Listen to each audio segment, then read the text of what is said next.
মেঘনা উপজেলা ছাত্র অধিকার পরিষদ নেতৃবৃন্দ তাদের কার্যালয়ের সামনে দাঁড়িয়েছে, কিন্তু সেখানে পুলিশ এসে তাদের ব্যানার আওয়ামী লীগের কায়দায় ব্যানার চিনে নিয়ে গেছে।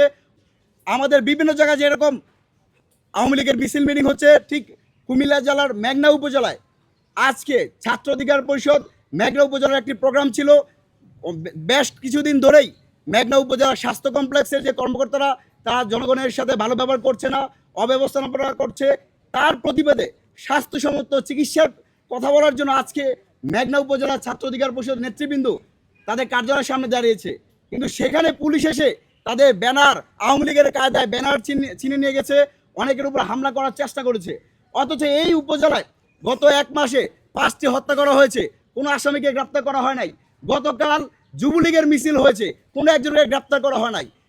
ছাত্র অধিকার পরিষদ বিএনপি সরকার গণ অধিকারের সাথে সম্পৃক্ত একটা পাঠ হলো, জনগণের কথা বলতে গিয়ে আজকে আমরা প্রশাসনের দূরত্বের শিকার হতে হচ্ছে।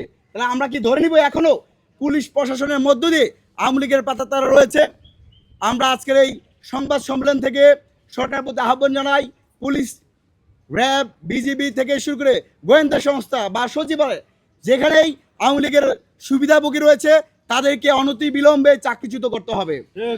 এবং ছাত্রলীগ যুবলীগের সন্ত্রাসীদের বিচারের যে অগ্রগতি আমরা আন্তর্জাতিক অপরাধ ট্রাইব্যুনালে মাধ্যমে গত 4 মাস ধরে কোনো অগ্রগতি জানতে পারি নাই। আমরা সরকারের প্রতি আহ্বান জানাই, অন্তর্বর্তীকালীন সরকার যে রায় দিয়েছে সেই রায়কে মাথায় রেখে আগামীতে আরও বেশি রায় যেন আওয়ামী লীগের নেতাদের বিরুদ্ধে দেওয়া হয়, খুনিদের বিরুদ্ধে দেওয়া হয়। তাহলেই বাংলাদেশ একটা স্থিতিশীল বাংলাদেশ হবে, অর্থনৈতিকভাবে চাঙ্গা হবে। যখন বাংলাদেশের অস্থিতিশীলতা দেখা যায়, অর্থনৈতিক ভঙ্গুরতা দেখা যায়, তখন কিন্তু বিদেশি নাগরিক যারা আছে তারা কিন্তু বাংলাদেশকে বিনিয়োগ করার একটা উপযুক্ত পরিবেশ মনে করে না। আমরা আজকে এই সংবাদ সম্মেলনে সেই দাবি জানাচ্ছি। আরেকটি বিষয়, আমরা বেশ কিছুদিন আগেই মাননীয় প্রধানমন্ত্রী জনাব তারেক রহমানের সাথে সাক্ষাৎ করেছিলাম।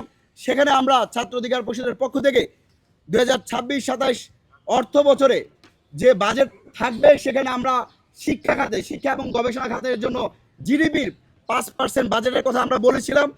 তিনি আমাদেরকে আশ্বস্ত করেছিলেন শিক্ষা এবং গবেষণা খাতে বাজেট বৃদ্ধি করা হবে, স্বাস্থ্য খাতে বাজেট বৃদ্ধি করা হবে। এবং আমরা সরকারকে একটা ধন্যবাদ জানাই যে প্রস্তাবিত বাজেট সেখানে সৃজনশীল একটি বিষয়কে অ্যাড্রেস করা হয়েছে, যেখানে তরুণী যুবক যারা আছে, যারা সৃজনশীল কাজে উৎসাহিত হতে চায় তাদেরকে সরকার বাজেট প্রণোদনা দিবে।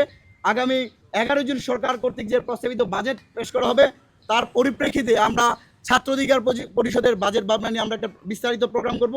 সেই প্রোগ্রামে আপনাদেরকে স্বাগতম জানাচ্ছি।